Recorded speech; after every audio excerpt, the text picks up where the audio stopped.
City India news Telugu.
ఈ నెల 22వ తేదీ నాడు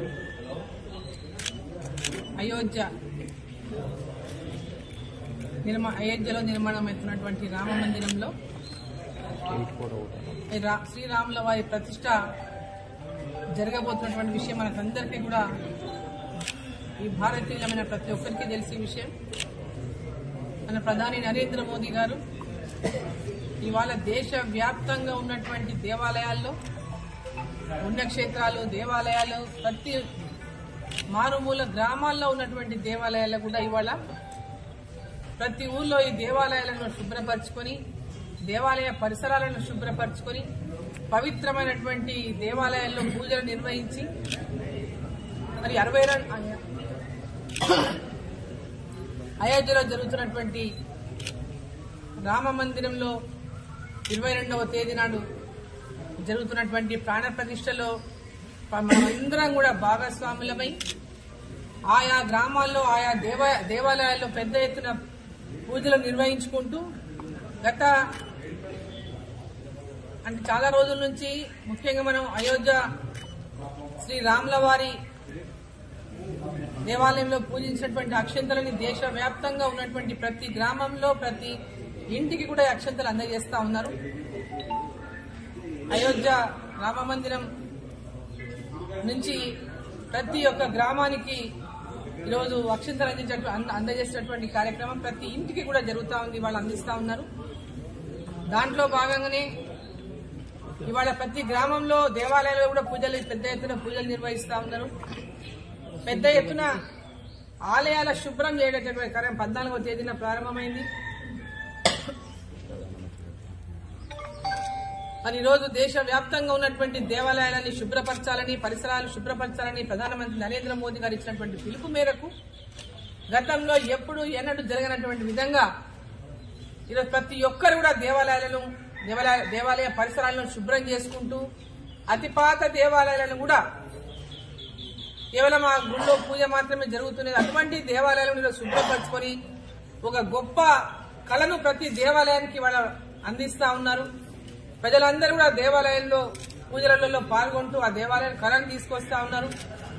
మరి దేవాలయాలన్నీ కలకలలాడుతా ఉన్నాయి. అలా ప్రజల యొక్క పూజలతో, భజనలతో ప్రతి దేవాలయంలో కూడా ఇవాళ పెద్ద ఎత్తున మరి భజనలు జరుగుతూ ఉన్నాయి. ఎప్పుడెప్పుడు రామ మందిరం ప్రాణ ప్రతిష్ట జరగబోతున్నటువంటి 22వ తేదీ కోసం ఎప్పుడెప్పుడు అని అందరు ఎదురు చూస్తా ఉన్నారు.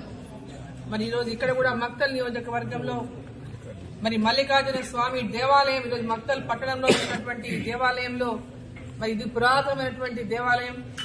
మరి ఈ దేవాలయం పరిసరాలను దేవాలయము మరి చుట్టుమున్నటువంటి ప్రాంతాలను దేవాలయాల్లో ఉన్నటువంటి లోపల కూడా అంతా కూడా శుభ్రపరిచి మరి ఈరోజు పెద్ద ఎత్తున ఉన్నటువంటి కార్యకర్తలందరూ కూడా ఈ ఆలయం శుభ్రపరచడంలో పాల్గొన్నారు. వారితో పాటు నేను కూడా ఈ యొక్క నరేంద్ర మోదీ గారి పిలుపు మేరకు ఈరోజు ఈ కార్యక్రమంలో పాల్గొని దేవాలయ పరిసరాలను శుభ్రపరచడం జరిగింది. మరి పూజలు కూడా ఇక్కడ పెద్ద ఎత్తున నిర్వహించడం జరుగుతూ ఉంది. సో ప్రతి గ్రామంలో కూడా 22వ తేదీ నాడు పొద్దున పెద్ద ఎత్తున పూజా కార్యక్రమాలు పూజలు ఆయా దేవాలయాల దగ్గర స్క్రీన్స్ కూడా ఏర్పాటు చేసి అయోధ్యలో జరుగుతున్నటువంటి ప్రాణ ప్రతిష్టను అందరూ కూడా అక్కడ వీక్షించేటటువంటి అవకాశం ఈరోజు కల్పిస్తా ఉన్నారు. అదేవిధంగా సాయంత్రం శోభయాత్ర కూడా జరుగుతుంది. ఆ తర్వాత ప్రతి ఇంటి ముందు 5 దీపాలను వెలిగించి మరి శ్రీరాముల వారి యొక్క ఆశీస్సులను 5 దీపాలు వెలిగించి రామజ్యోతిని వెలిగించి శ్రీరాముల వారి యొక్క ఆశీర్వాదాన్ని ప్రతి ఒక్కరు కూడా మరి ఈరోజు మనం పొందాలని చెప్పి ఈ సందర్భంగా నేను కోరుతా ఉన్నా. నరేంద్ర మోదీ గారు మన ప్రధాని నరేంద్ర మోదీ గారు ఇచ్చినటువంటి పిలుపు మేరకు మరి ఆ రోజు ప్రతి ఒక్కరం మన ఇంటి ముందు 5 దీపాలని రామజ్యోతిని వెలిగించుకుందాం. శ్రీరాముని యొక్క ఆశీర్వాదాన్ని మనం అందరం కూడా పొందుదామని చెప్పి ఈ యొక్క పూజా కార్యక్రమాల్లో 22వ తేదీన అనేక దేవాలయాలు కొత్త దేవాలయాలు ప్రారంభమవుతా ఉన్నాయి. ఇదివరకు ఉన్న దేవాలయాల్లో పెద్ద ఎత్తున ఆ రోజు పూజలు పెద్ద ఎత్తున భజనలు జరుగుతూ ఉన్నాయి. కాబట్టి భక్తులందరూ ఆ రోజు పెద్ద ఎత్తున మరి ప్రతి ఒక్కరూ ఈ కార్యక్రమంలో మరి పాల్గొని మరి ఎన్నో